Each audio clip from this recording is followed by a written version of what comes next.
Hello Educators, welcome back to my SL Education YouTube channel. ඉතින් මේ video එකේදී මම ඔයාලට කියලා දෙන්නම් මොකද මේ ISLM මොඩල් එකක් කියලා කියන්නේ සහ කොහොමද මේ ISLM ඉක්විලිබ්‍රියම් එක තීරණය වෙන්නේ කියලා. ඉතින් මගේ නම සහන් ලක්ෂාන් මම කැලණිය විශ්වවිද්‍යාලයේ මූල්‍ය අංශයේ පළමු වසර ශිෂ්‍යයෙක්. ඉතින් මොකද්ද මේ ISLM කියලා කියන්නේ? ISLM කියලා කියන්නේ Investment Savings Liquidity Preference Money Supply Model එක. සිංහලෙන් කියන්නේ ආයෝජන ඉතුරුම් ද්‍රවශීලතා මුදල් ආකෘතිය. ඉතින් මොකද්ද මේ ISLM මොඩල් එකෙන් ඉදිරිපත් කරන්නේ? ඒකෙන් ඉදිරිපත් කරන්නේ the ISLM model helps us understand how national income and interest rate are determined in an economy. මොකද කියන්නේ ආර්ථිකයක පොලි අනුපාතිකය සහ ජාතික ආදායම කොහොමද තීරණය වෙන්නේ කියලා අපිට තේරුම් ගන්න තමයි මෙන්න මේ ISLM මොඩල් එක නිර්මාණය කරලා තියෙන්නේ. ඉතින් කවුද මේ මොඩල් එක නිර්මාණය කරලා තියෙන්නේ? මේ මොඩල් එක නිර්මාණය කරලා තියෙන්නේ ජෝන් මේනාඩ් කේන්ස් කියන ආර්ථික විද්‍යාඥයා විසින්. ඉතින් මේ ආර්ථික විද්‍යාඥයාගේ කේන්සියන් මැක්‍රෝ ඉකොනොමික් තියරි එකේ තමයි මෙන්න මේ ISLM මොඩල් එක විග්‍රහ කරන්නේ. ඉතින් මොකද කේන්සියන් මැක්‍රෝ ඉකොනොමික් තියරි එකේදී කියන්නේ? කේන්සියන් මැක්‍රෝ ඉකොනොමික් තියරි එකේදී කියනවා national income එක goods market එකනොත් interest rate එක money market එකනොත් තීරණය වෙනවා කියලා කියනවා.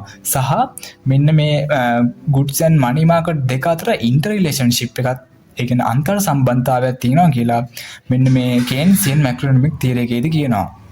ඉතින් මෙන්න මේ මැක්‍රොඉකොනොමික් මේ තියරි එක අපිට තේරුම් ගන්න ගොඩක් අමාරු නිසා පසු කාලීනව ජෝන් හික්ස් කියන ආර්ථික විද්‍යාඥයා විසින් ඩෙවලොප්ඩ් ISL මොඩල් එකක් ඉදිරිපත් කළා තියෙනවා. ඉතින් ඒ ISL මොඩල් එක තමයි අපි දැන් ඉගෙන ගන්න යන්නේ. ඉතින් ඔයගොල්ලෝ දන්නවා ඕනෑම ආර්ථිකයක තියෙනවා ප්‍රධාන වශයෙන් වෙළඳ පොළ වර්ග දෙකක් තියෙනවා. පළවෙනි එක තමයි goods market එක, දෙවෙනි එක money market එක. කියන්නේ භාණ්ඩ වෙළඳ පොළයි මුදල් වෙළඳ පොළයි. ඉතින් මෙන්න මේ ISLM මොඩල් එක ප්‍රධාන වශයෙන් සම්බන්ධ වෙලා තියෙන්නේ මෙන්න මේ කියන වෙළඳ පොළ වර්ග දෙක මත. ඉතින් මෙන්න මේ IS එක goods market එක මගිනුත් LM කියන එක money market එක මගිනුත් අපි represent කරනවා. කියන්නේ IS එක භාණ්ඩ වෙළඳ පොළ මගිනුත් LM කියන එක මුදල් වෙළඳ පොළ මගිනුත් අපි ඉදිරිපත් කරනවා. හරි. අපි දැන් බලමු මොකද්ද මේ IS curve එකක් කියලා කියන්නේ කියලා. මේ IS curve එකක් කියලා කියන්නේ all combinations of interest rate and income where the goods market is in equilibrium. මොකද්ද ඒ කියන්නේ? භාණ්ඩ වෙළඳ පොළ සමතුලිත වෙන විට ජාතික ආදායම හා පොලි අනුපාතික අතර තියෙන සෑම සම්බන්ධතාවයක්ම මෙන්න මේ IS curve එක මගින් නිරූපණය කරනවා කියලා කියනවා. හරි. කොහොමද එතකොට මේ IS curve එකක් අපි IS curve එකේ equilibrium එක අපි තීරණය කරන්නේ? මෙන්න මේ IS curve එකේ equilibrium එක අපි තීරණය කරන්නේ ඔයගොල්ලෝ දන්නා සාර්වාර්ථිකයේ සමාහාර ආදායම සමාහාර වියදමට සමාන වෙන විට ඊට පස්සේ කියන්නේ ඒ වක්‍ර දෙක ඡේදනයෙන් නිර්මාණය වෙනවා සමතුලිත ජාතික ආදායම. මේ තියෙන්නේ aggregate supply. ඒ කියන්නේ සමතුලිත සමාහාර සැපයීමේ තියෙන්නේ. මේ තියෙන්නේ AD කියලා කියන්නේ aggregate demand. ඒ කියන්නේ සමාහාර ඉල්ලුම. ඉතින් ඒ දෙක ඡේදනය වෙලා නිර්මාණය වෙනවා සමතුලිත ජාතික ආදායම. ඉතින් මෙන්න මේ AS තම කියන්නේ aggregate supply එකම අපි Y කියලා කියනවා. ඒ කියන්නේ national ඒ කියන්නේ සමාහාර ආදායම කියලා කියනවා. මෙන්න මේ aggregate demand එකම අපි කියනවා aggregate expenditure. ඒ කියන්නේ සමාහාර වියදම කියලාත් කියනවා. ඉතින් මෙන්න මේ aggregate demand එකේ ඒ කියන්නේ සමාහාර වියදමේ තමා මෙන්න මේ පරිභෝජනයයි ආදායමයි කියන්නේ C ධන I කියන එක නිරූපණය ඇතුළත් වෙලා තියෙන්නේ. මෙන්න මේ AS ඒ කියන්නේ aggregate supply කියන එකේ තමා කියන්නේ සමාහාර ආදායම ඇතුළේ තමා මෙන්න මේ C ධන S ඒ කියන්නේ පරිභෝජනය සහ ඉතුරුම් කියන දෙක ඇතුළත් වෙලා තියෙන්නේ. ඉතින් මෙන්න මේ දෙක ඡේදනය වෙලා සමතුලිත ජාතික ආදායම තීරණය වෙනවා. ඉන්නේ ඒ ජාතික ආදායම දෙකේ පල්ලෙහාට එද්දී අපිට මෙන්න මේ IS curve එක ඡේදනයෙන් අපිට මෙන්න මේ IS curve එකේ equilibrium එක කියන සමතුලිතය අපිට නිර්මාණය කරගන්න පුළුවන්. ඒතකොට අපිට ඒක නිර්මාණය කරගන්නේ මෙන්න මෙහෙම මේ සමාහාර ආදායමයි සමාහාර වියදමේ ඡේදනයෙන් නිර්මාණය වෙන සමතුලිත ජාතික ආදායම දෙකේ මෙහෙම පල්ලෙහාට එද්දී මේ IS curve එක ඡේදන වෙන ස්ථානයයි. එතකොට ඉතින් ඇයි මේ IS curve එක පල්ලෙහාට බෑවුනා තින්නේ? ඉතින් අපි කියනවා the IS curve අපි කියනවා the IS curve slopes downward from left to right. ඒ කියන්නේ මොකද්ද? මෙන්න මේ IS curve එක වමේ සිට දකුණට පල්ලෙහාට බෑවුම් වෙනවා. ඉතින් ඒකෙන් පෙන්눔 කරන්නේ මොකද්ද? This indicates an inverse relationship between the interest rate and the equilibrium level of income. මොකද ඒකෙන් නිරූපණය වෙන්නේ? ඒකෙන් නිරූපණය වෙන්නේ පොලි අනුපාතිකයේ සහ සමතුලිත ජාතික ආදායම අතර තියෙන ප්‍රතිලෝම සම්බන්ධතාවය තමයි මෙන්න මේ IS curve එක පල්ලෙහාට ඒ කියන්නේ වමේ සිට දකුණට පල්ලෙහාට බෑවුම් වෙන එකෙන් නිරූපණය වෙන්නේ. ඒ කියන්නේ ඔයගොල්ලෝ දන්නවා inverse relationship. ඒ කියන්නේ ප්‍රතිලෝම සම්බන්ධතාවයක් කියලා කියන්නේ විචල්‍යයන් දෙක එකම දිශාවකට නෙමෙයි. විචල්‍යයන් දෙක ප්‍රතිවිරුද්ධ දිශාවකට යන්නේ. ඒ කියන්නේ දැන් මේකට අනුව නම් ඒ කියන්නේ I වැඩි වෙද්දී YE අඩු වෙනවා. ඒතර I අඩු වෙද්දී YE වැඩි වෙනවා. ඒ දෙක අතර ඉතින් විචල්‍යයන් දෙක ප්‍රතිවිරුද්ධ දිශාවට තමයි ගමන් කරන්නේ. ඉතින් මේ IS මේකෙදි ඉතින් මේ වක්‍රයේ තියෙන ලොජික් එක මොකද්ද? ඒ කියන්නේ මෙන්න මේ IS මොඩල් එකේ තියෙන ලොජික් එක තමයි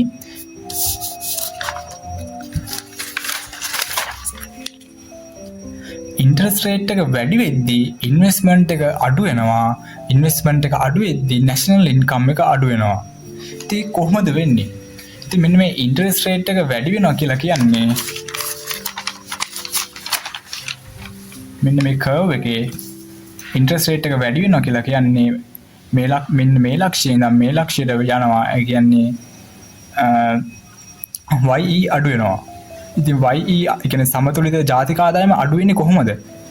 ඔයගොල්ලෝ දන්නවා මෙන්න පොලි අනුපාතිකය වැඩි වෙනවා කියලා කියන්නේ අර හිතන්න බැංක් ලෝන් එක පොලිය වැඩි වෙනවා. ඉතින් පොලිය වැඩි වෙද්දි මොකද කරන්නේ? රටේ ඒක තියන්නේ ඉන්වෙස්ටර්ස්ලා ණය ගන්න නැහැ. ඒගොල්ලන්ගේ ව්‍යාපාර පුළුල් කරන්න හරි නව ව්‍යාපෘති අරබන්නවත් කිසිම දෙයකට ණයක් ගන්නෙ නැහැ. ඒතර මොකද වෙන්නේ? රටේ තියෙන රටේ ආයෝජනය අඩු වෙනවා. ඒ කියන්නේ ඉන්වෙස්ට්මන්ට් එක රටේ අඩු වෙනවා. ඉතින් ඉන්වෙස්ට්මන්ට් එක අඩු වෙනවා කියලා කියන්නේ ඔයගොල්ලෝ දන්නා මෙන්න මේ ඉන්වෙස්ට්මන්ට් එක කියලා කියන්නේ සමාහාර වියදමේ කොටසක්. ඉතින් එතකොට ඉන්වෙස්ට්මන්ට් එක අඩු වෙනවා කියලා කියන්නේ සමාහාර වියදම අඩු වෙනවා. ඉතින් ඔයගොල්ලෝ දන්නවා සමතුලිත මේ සාර්වාර්ථිකයේදී AD AS ට සමානයි සමතුලිතයේදී. එතකොට මොකද වෙන්නේ? AD අඩු වෙනවා කියලා කියන්නේ AS අඩු වෙනවා. ඒ කියන්නේ සමාහාර ආදායම අඩු වෙනවා. ඒ තුලින් රටේ ජාතික ආදායම අඩු වෙනවා. මොකද අපි කිව්වේ ඉන්ටරෙස්ට් රේට් එක අඩු වෙද්දී ඉන්වෙස්ට්මන්ට් එක අඩු වෙනවා. ඉන්වෙස්ට්මන්ට් එක අඩු වෙද්දී නැෂනල් ඉන්කම් එක අඩු වෙනවා. ඒක උනේ ඉන්ටරෙස්ට් රේට් එක කියන්නේ පොලිය වැඩි වෙද්දී ඉන්වෙස්ටර්ස්ලා ණය ගන්නෙ නැහැ. ඉතින් ණය ගන්න නැහැ කියලා කියන්නේ රටේ කියන්නේ නව්‍යතා බිහි වෙන්නේ නැහැ. ඒ කියන්නේ ව්‍යාපාරය පුළුල් කරගන්න හරි ව්‍යාපාරය නව ව්‍යාපෘති අරබන්න හරි ඒ වගේ දේවල් වලට මිනිස්සු ණය ගන්නෙ නැහැ. ඉතින් ණය ගන්නෙ නැහැ කියලා කියන්නේ ඉන්වෙස්ට්මන්ට් එක අඩු වෙනවා. ඉන්වෙස්ට්මන්ට් එක අඩු වෙනවා කියලා කියන්නේ රටේ ජාතික ආදායම අඩු වෙනවා. ඉතින් ඕකෙම අනිත් පැත්ත තමයි මෙන්න මේ ඉන්ටරෙස්ට් රේට් එක අඩු වෙන එකනොත් වෙන්නේ. ඉන්ටරෙස්ට් රේට් එක අඩු වෙද්දී මොකද වෙන්නේ? ඉන්ටරෙස්ට් රේට් එක අඩු වෙද්දී මිනිස්සුන්ට චීප් ප්‍රයිස් එකට ලෝන්ස් ගන්න පුළුවන්. ඉතින් ලෝන්ස් අරගෙන ලෝන්ස් ගන්න මොකටද? ලෝන්ස් ගන්නේ එක්කෝ ඉන්වෙස්ටර්ස්ලා ලෝන් ගන්නවා එයාලගේ ව්‍යාපාරය පුළුල් කරන්න, නව ව්‍යාපෘති අරබන්න, යන්න ඒ වගේ දේවල් වලට තමයි ඉතින් ණය ගන්නෙ. ඉතින් ණය ගන්නවා කියලා කියන්නේ රටේ ඒ තුලින් රටේ ආයෝජනය වැඩි වෙනවා. ආයෝජනය වැඩි වීම තුලින් රටේ ජාතික ආදායම වැඩි වෙනවා. ඔයගොල්ලන්ට පේනවා මෙතන ඔයගොල්ලන්ට පේනවා ප්‍රතිලෝම සම්බන්ධතාවය මෙතන නිරූපණය වෙනවා. ඉන්ටරෙස්ට් රේට් එක වැඩි වෙද්දී නැෂනල් ඉන්කම් එක අඩු වෙනවා. ඉන්ටරෙස්ට් රේට් එක අඩු වෙද්දී නැෂනල් ඉන්කම් එක වැඩි වෙනවා. හරි. අපි ඊළඟ බලමු මොකද්ද මේ LM කර්ව් එකක් කියලා කියන්නේ කියලා. මේ LM කර්ව් එකක් කියලා කියන්නේ all combinations of interest rate and income where the money market is in equilibrium. මොකක්ද ඒ කියන්නේ? මෙන්න මේ මුදල් වේදපොළ සමතුලිත වන විට ඉන්ටරෙස්ට් රේට් එක සහ ඉන්කම් එක අතර තියෙන all combinations. ඒ කියන්නේ මුදල් වේදපොළ සමතුලිත වන විට පොලි අනුපාතිකයේ සහ ආදායම අතර තියෙන සියලුම සම්බන්ධතාවයන් තමයි මෙන්න මේ LM කර්ව් එක මගින් නිරූපණය කරන්නේ. ඉතින් කොහොමද මේ LM කර්ව් එක අපි නිර්මාණය කරගන්නේ? ඒක නිර්මාණය කරගන්නේ මෙන්න මේ ආර්ථිකයේ තියෙන මුදල් සැපයුම සහ මුදල් ඉල්ලුම වක්‍ර දෙක ඡේදනයෙන් නිර්මාණය වෙන සමතුලිතය. ඉතින් ඕගොල්ලෝ දන්නවා මෙන්න මේ මුදල් සැපයුම මහ බැංකුව විසින් නිශ්චිත ප්‍රමාණයක් තමයි තියාගෙන යන්නේ. ඒක වෙනස් කරන්නේ නැහැ. ඒක කොන්ස්ටන්ට් amount එකක් තමයි මෙන්න මේ මුදල් සැපයුම විදිහට තියාගෙන යන්නේ. එතකොට මේ වෙනස් වෙන්නේ මෙන්න මේ money demand එක විතරයි වෙනස් වෙන්නේ. ඉතින් මේ මුදල් ඉල්ලුමයි මුදල් සැපයුමයි ඡේදනයෙන් සමතුලිත ඉන්ට්‍රස්ට් එක හැදෙනවා. ඒ කියන්නේ සමතුලිත පොලි අනුපාතිකය මේ දෙකේ ඡේදනයෙන් හැදෙනවා. ඉතින් මේ පොලි අනුපාතිකය දෙකේ කෙලින්ම ගියද්දී මෙන්න මේ LM කර්ව් එක ඡේදන වෙන ස්ථානයෙන් අපිට නිර්මාණය කරගන්න පුළුවන් මෙන්න මේ LM කර්ව් එකේ ඉක්ලිබ්‍රියම් එක.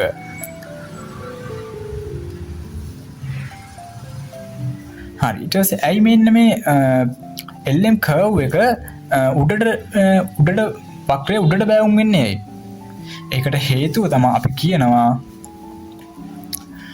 the LM curve slopes upward from left to right. මොකද ඒ කියන්නේ මෙන්න මේ LM curve එක වමේ සිට දකුණට ඉහළට බැවුම් වෙනවා කියලා කියනවා. ඇයි එහෙම වෙන්නේ?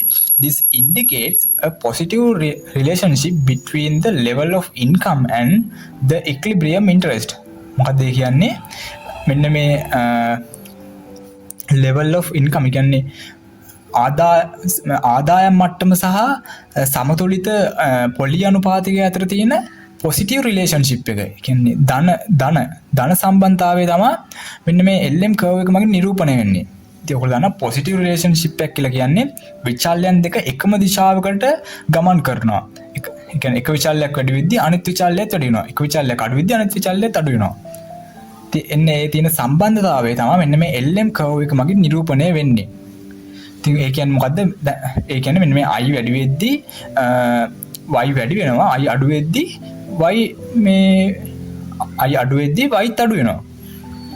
ඉතින් බලමු මේකේ තියෙන ලොජික් එක මොකද්ද කියලා. මේකේ තියෙන තර්කය තමයි අපි කියනවා ඉන්කම් එක වැඩි වෙද්දී මනි ඩිමාන්ඩ් එක වැඩි වෙනවා. මනි ඩිමාන්ඩ් එක වැඩි වීම තුළින් ඉන්ටරෙස්ට් රේට් එක වැඩි වෙනවා. ඉතින් කොහොමද ඒක වෙන්නේ? හිතන්න ඉන්කම් එක වැඩි වෙනවා. මිනිස්සුන්ගේ මුදල් ප්‍රමාණය අතේ තියෙන මුදල් ප්‍රමාණය වැඩි වෙනවා. ඒ කියන්නේ මිනිස්සුන්ගේ ආදායම වැඩි වෙනවා කියලා කියන්නේ හිතන්න මිනිස්සුන්ගේ දැන් අවශ්‍යතා හා උමනා ප්‍රමාණයත් වැඩි වෙනවානේ. ආදායම වැඩි වෙනවා කියලා කියන්නේ ඒගොල්ලෝ තව වැඩිපුර shopping කරන්න යනවා. ඉතින් ඒ වගේ දේවල් වලට ඒගොල්ලන්ගේ අවශ්‍යතා හා උමනා වැඩි වෙනවා. ඉතින් එහෙම අවශ්‍යතා හා උමනා වැඩි වෙනවා කියලා කියන්නේ ඒගොල්ලන්ට එදිනෙදා ගනුදෙනු කරන්න. ඒ කියන්නේ daily transactions කරන්න අත තියෙන ඕනේ මුදල් ප්‍රමාණය වැඩි වෙනවා. ඉතින් ඒගොල්ලෝ ඒ කියන්නේ මේ මුදල් වලට ඉල්ලුම් කරනවා. මොකටද ඉල්ලුම් කරන්නේ? ගනුදෙනු චේතනාවෙන්. ඒ කියන්නේ transaction demand එකට තමයි ට්‍රාන්සැක්ෂනල් ඩිමාන්ඩ් එක තමයි මේගොල්ලෝ මෙන්න මේ ඉන්කම් එක වැඩි වුණාම කරන්නේ. ඉතින් එහෙම මුදලට කරන ඉල්ලුම වැඩි වීම නිසා ඉන්ටරෙස්ට් රේට් එක වැඩි වෙනවා.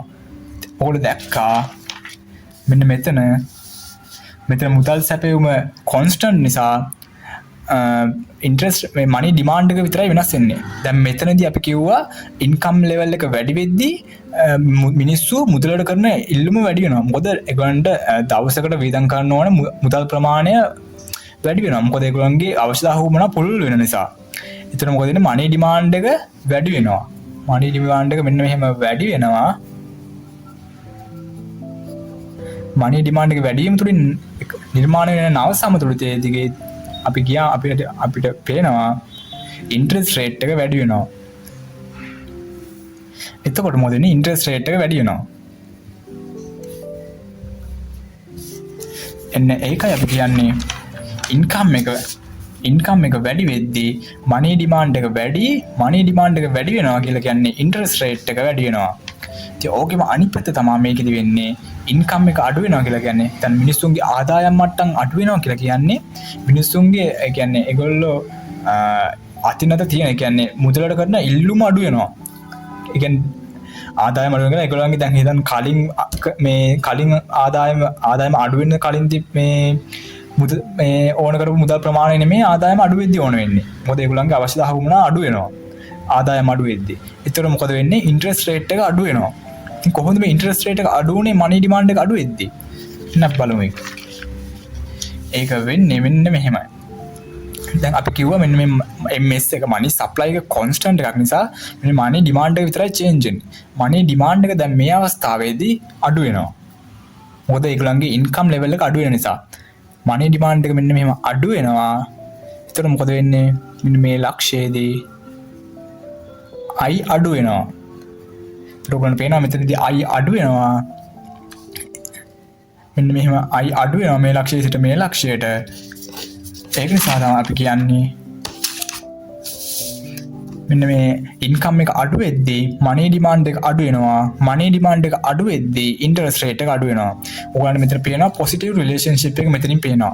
ඉන්කම් එක වැඩි වෙද්දී ඉන්ටරෙස්ට් රේට් එක වැඩි වෙනවා. ඉන්කම් එක අඩු වෙද්දී ඉන්ටරෙස්ට් රේට් එක අඩු වෙනවා. ඉතින් ඕක තමයි මෙන්න මේ LM කර්ව් එකේදී තියෙන ලොජික් එක. ඉතින් හැබැයි ආර්ථිකයක් සමතුලිත වෙන්න නම් මෙන්න මේ භාණ්ඩ වෙළඳ පොළයි මුදල් වෙළඳ පොළයි දෙකම සමතුලිත වෙන්න ඕනේ. ඉතින් ඒ ලක්ෂ්‍යය තමයි ආර්ථිකයක් සමතුලිතතාවයකට පත් වෙන්නේ. ඉතින් කොහොමද ඒක වෙන්නේ? දැන් අපි බලමු මෙන්න මේ ISLM කර්ව් දෙකම එකම අවස්ථාවක පිහිටන ආකාරය අපි බලමු දැන්.